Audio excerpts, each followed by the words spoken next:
우리 인사 나누겠습니다. 샬롬. 우리 옆 사람에게 인사 나누겠습니다.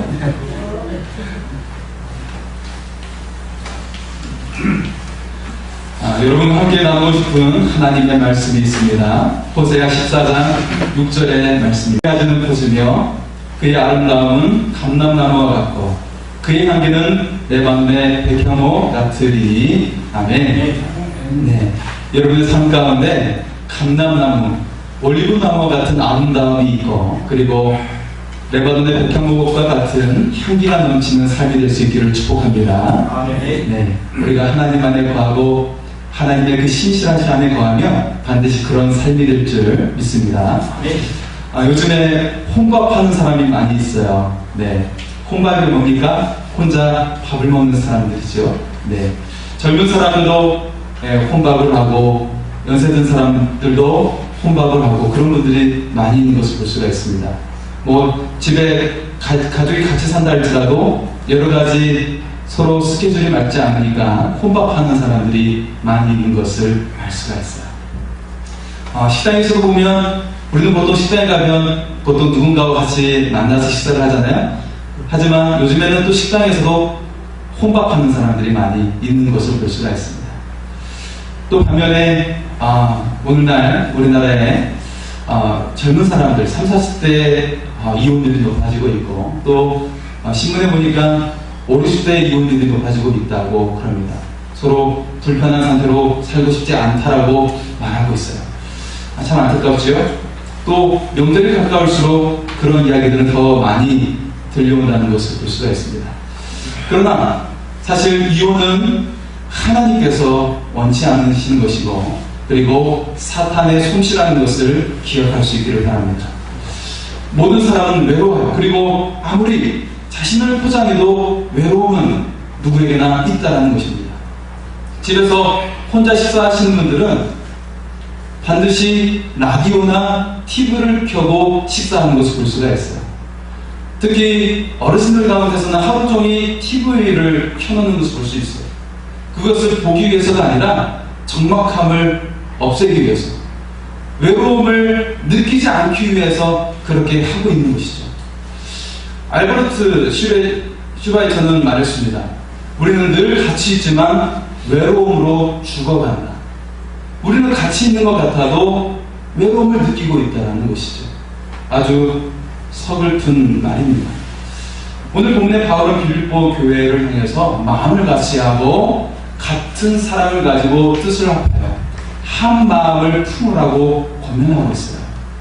마음을 같이 하고 한 마음을 품으라는 것이에요. 그리고 다툼이나 허영을 버리고 서로를 돌보며 기쁨을 충만케 하라고 권면을 하고 있습니다. 빌립보 교회 안에 고통이 있어요. 서로 싸우지 말고 하나가 되라고 말하고 있어요. 그리고 기쁨이 충만케 되라고 권면을 하고 있어요. 여러분, 하나님은 외로움을 싫어하십니다. 그래서 창세기 1장에 보면 모든 것을 창조하실 때 모든 생물 있는 것들은 다 짝이 있게 만드셨어요. 이게 바로 하나님의 섭리입니다. 하나님께서 창조하신 모든 것을 보시고 보시기에 심히 좋았다고 말씀하셨어요. 그런데 그 다음 말씀에 보면 처음으로 좋지 않다고 하시는 말씀이 등장합니다. 창세기 2장 18절에 여호와 하나님이 이르시되 사람이 혼자 사는 것이 좋지 아니하니 내가 그를 위하여 돕는 배필을 지으리라 하시니라. 하나님 우리 인생을 설계하실 때 행복하고 보시기에 심히 좋은 인생으로 만드셨어요. 하지만 혼자 사는 것은 그렇지 못하다라는 것입니다. 하나님께서 인간을 설계하실 때 반드시 채워져야 하는 두 공간을 만드셨어요. 첫째는 하나님으로만 채워져야 할 수 있는 영적인 공간이에요. 내가 어디로부터 와서 어디로 가게 되는지를 알게 되며 확신하며 살아가는 영적인 공간입니다. 두 번째는 사랑으로만 채워져야 할 정서적인 공간이에요. 하나님과 동행한다고 우리 안에 공간이 다 채워지지 않아요. 하나님께서는 우리 안에 반드시 사람을 통해서만 채워져야 할 정서적인 공간을 만들어 놓으신 거예요. 이 공간을 채우기 위해서 하나님께서 계획하신 것이 바로 공동체입니다. 가장 첫 번째 공동체는 가족이고, 그리고 믿는 사람들의 모임이 교회고, 교회 안에서도 교회가 너무 커지면 두세 사람씩 모이라고 셀 모임을 주셨고, 그리고 직장에서도 그 삭막한 세상의 이 소굴 속에서 하나님 믿는 사람들끼리 모여서 믿음으로 세워져 가라고 직장 안에서도 믿음의 셀 모임을 가지라고 그렇게 우리에게 이 현대시대에 우리에게 말씀하고 있습니다. 하나님께서 가장 먼저 만드신 공동체가 무엇이라고요? 바로 가정이에요. 아담의 첫 번째 사명은 모든 피조물에게 이름을 지어주는 거였어요. 대단한 지혜가 없이는 불가능하죠. 그런데 이름을 지어주다 보니까 뭔가 이상한 것이 있었어요. 모두 다 짝이 있는 거예요. 그런데 아담은 자기가 혼자 있는 것을 그때 비로소 느끼게 되었던 것이죠. 하나님께서 아담에게 그래서 하와를 만들어 주셨는데, 아담이 얼마나 감격했는지 이는 내 뼈 중에 뼈, 살 중에 살이라고 고백을 하고 있습니다. 결혼은 하나님께서 맺어주신 언약의 관계예요. 사람이 어떻게 해서는 안 된다는 것입니다. 결혼자들의 목적은 둘이 한 몸을 이루는 것이에요. 창세기 2장 24절에 이러므로 남자가 부모를 떠나 아내와 연합하여 둘이 한 몸을 이룰지니, 하나가 될 때 놀라운 기쁨을 경험하게 됩니다. 신비로운 축복을 경험하게 됩니다. 그리고 이런 부부의 문제 가운데 제3자가 개입을 해서는 안 된다는 거예요. 오직 둘이 하나가 되어야 한다는 것입니다. 부부의 신비로운 축복은 현대 과학의 힘으로도 할 수 없는 생명을 창조해내요. 이것이 얼마나 위대한 것인지 알아야 합니다. 부부를 통해서만이 생명이 잉태되는 것입니다. 결혼제도를 벗어난 잉태는 축복보다는 죄책감에 더 가까운 것이죠. 따라서 하나님 부부에게서 생명이라고 하는 현대과학을 뛰어넘는 일이 일어났다는 것은 하나님 부부를 통해서 더 크고 위대한 일이 일어날 수 있다는 것입니다. 마찬가지로 하나님 교회 공동체에는 영혼을 구원하고 생명을 잉태합니다. 그리고 더 크고 놀라운 일을 행하는 교회가 되는 것입니다. 예배만 드린다고 끝이 아니라, 여러분, 새들도 한 날개로 날 수 있어요? 모두 다 두 날개를 가지고 있어요. 교회도 반드시 두 날개로 날아올 수가 있는 것입니다. 대그룹의 예배와 소그룹의 목장 모임을 통해서 날아오를 수가 있는 거예요. 그리고 그 소그룹을 통해서 열매가 맺을 수 있다는 거예요. 정님께서도 교회 부흥을 위해서 기도하셨습니다. 그렇게 되려면 소그룹이 활성화가 되어야 돼요. 같이 서로 나누면서 저는 이런 영혼을 품었습니다. 제3자에게 이런 하나님께서 이렇게 하셨습니다. 이 고백이 있어야만이 다른 사람을 잉태할 수가 있어요. 내 신앙 고백 없이는 다른 사람에게 감동을 줄 수가 없어요. 반드시 나의 고백이 전해질 때 그 사람을, 그 영혼을 흔들고 하나님께, 그들 또한 하나님의 자녀로 만들 수가 있을 줄 믿습니다. 아멘. 하나님께서 서로 하나가 되는 부부, 하나가 되는 가정, 하나가 되는 교회 공동체가 되라고 명령하고 계세요. 왜 그럴까요? 그럴 때 비로소 축복이 시작되기 때문입니다. 그때 축복은 시작이 되는 거예요. 그런데 문제는 인간이 하나 되지 못하고 다투고 있다는 거예요. 그렇게 사랑했던 아담과 하와가 언제 갈등하게 됩니까? 창세기 2장에서는 서로 사랑했어요. 그런데 불과 한 장이 지나면 3장에 그들은 서로 심각한 갈등에 놓이게 됩니다. 겉으로 보기에는 먹는 문제로 싸우는 것 같아요. 선악과를 누가 먼저 먹었느냐라는 것이죠. 물론 이것은 사실이겠죠. 팩트일 겁니다.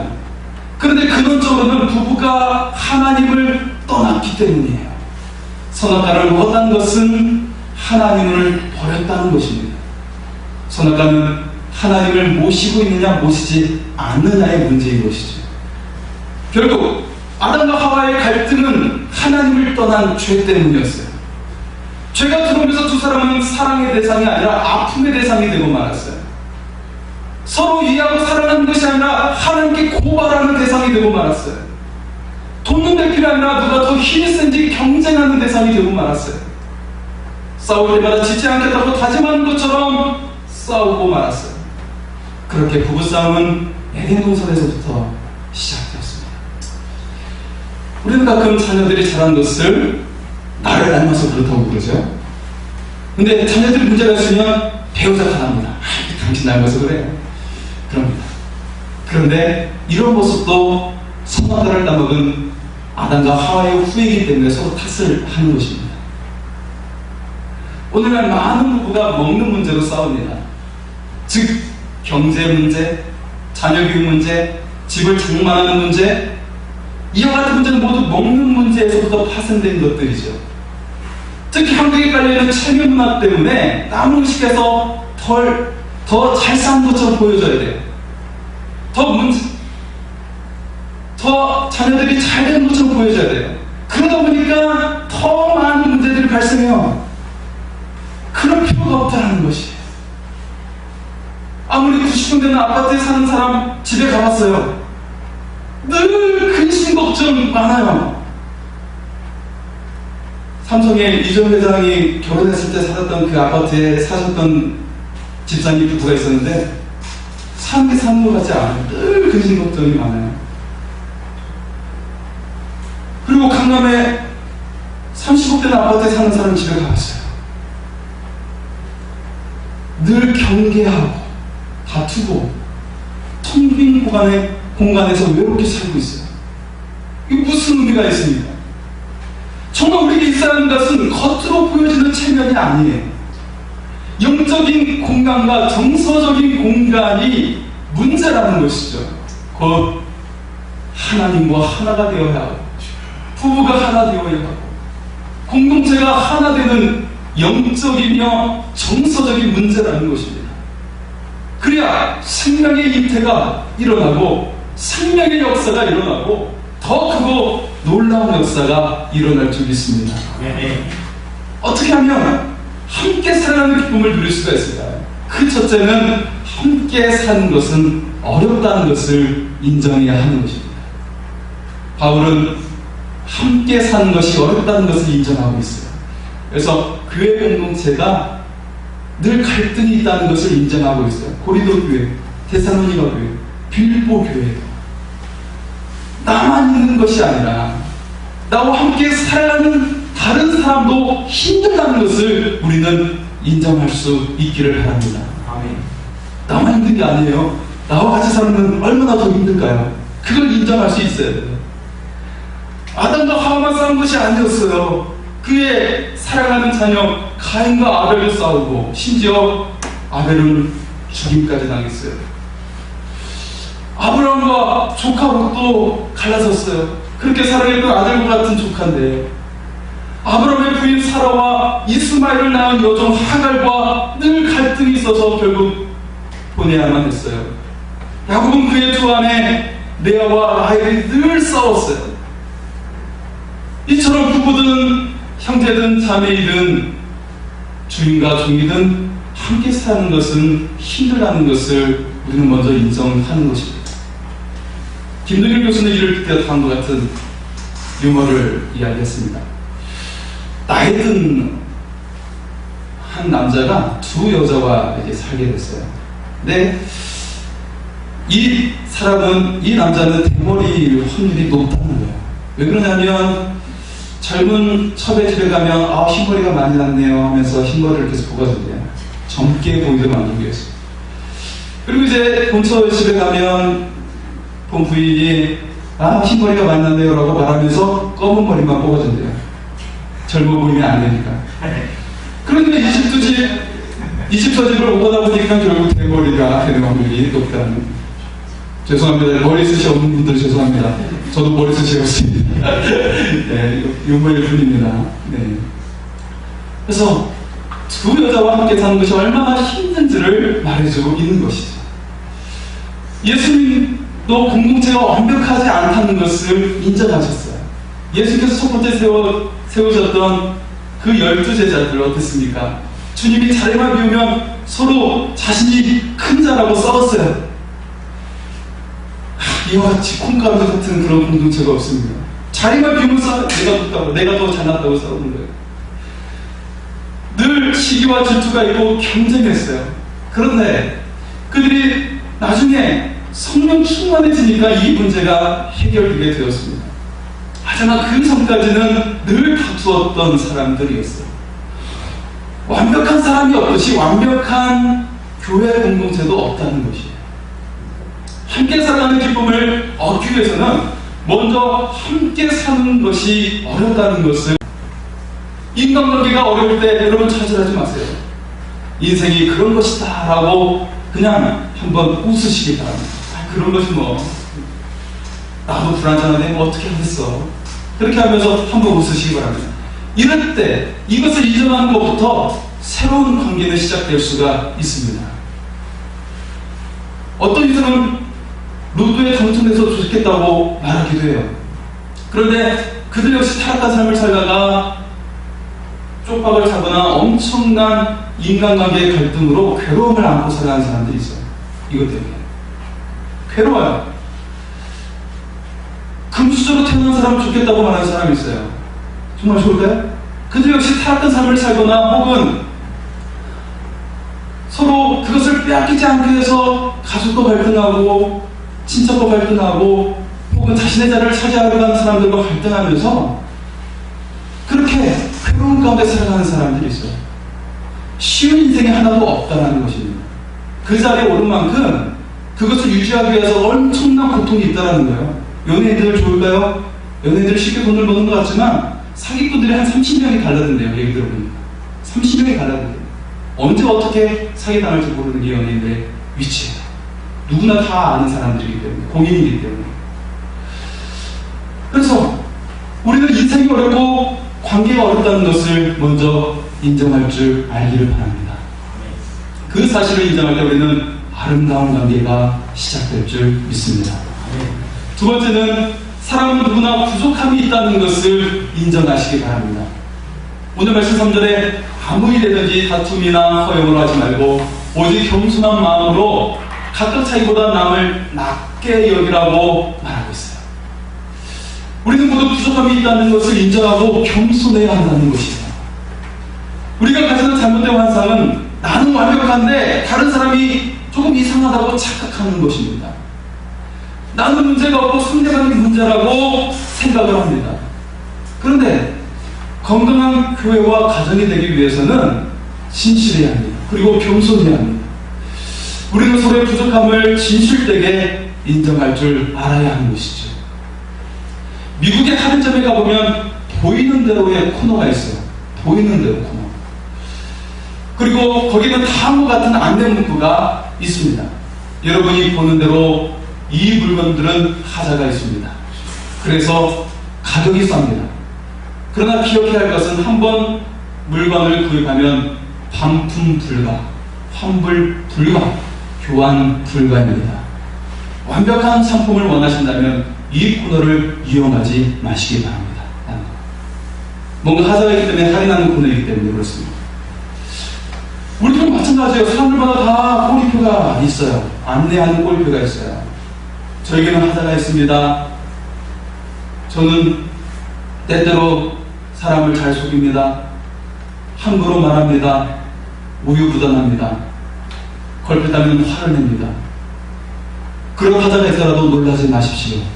단지 보이는 대로 받아들이시기 바랍니다. 이런 안내 문구가 사람마다 다 있다는 거예요. 완벽한 사람은 없습니다. 정상적인 사람도 없어요. 또한 기억해야 하는 것은 반품이 불가능하다는 거예요. 길을 가다 보면 공사 중인 건물 앞에 이런 안내 표지가 있죠. 공사 중 불편을 드려서 죄송합니다. 이 땅에 살아가는 모든 사람들은 다 공사 중인 사람들이에요. 그들이 그리스도의 장성한 분량까지 살아도 싫어하는 사람들이 있어요. 가룟유다처럼. 모두 다 공사 중이에요. 하물며 우리들은. 그러니 우리는 이해해야 할 줄 믿습니다. 우리 옆 사람이 이렇게 한번 인사하겠습니다. 공사 중 불편을 드려서 죄송합니다.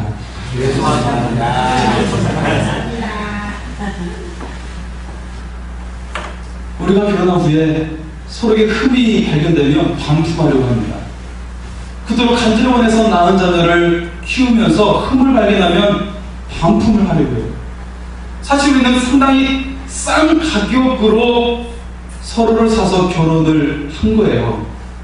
우리가 모두 완벽한 상품이어서 비싼 가격으로 자신이 가격에 매겨졌다면 대부분 결혼하지 못하고 살 겁니다. 우리의 자녀들은 무상으로 하나님께 받았어요. 이를 망각하고 자녀에게 문제가 생기면 반품하려고 합니다. 그러나 하나님은 다르십니다. 하나님은 있는 모습 그대로 우리를 사셨습니다. 보이는 그대로의 코너에서 그것도 아주 비싼 값을 지불하시고 사셨어요. 도생자 예수님의 핏값으로 사신 거예요. 하나님의 아들이라는 값을 지불하신 것입니다. 또 기억해야 할 기쁜 소식은 하나님은 절대 반품하지 않으신다는 것입니다. 하나님은 흠이 있는 우리를 비싼 값으로 사셨고 사신 후에 결코 후회하지 않으신다는 거예요. 더욱이 하나님은 우리를 더 아름답게 만들어 가시면서 쓰신다는 거예요.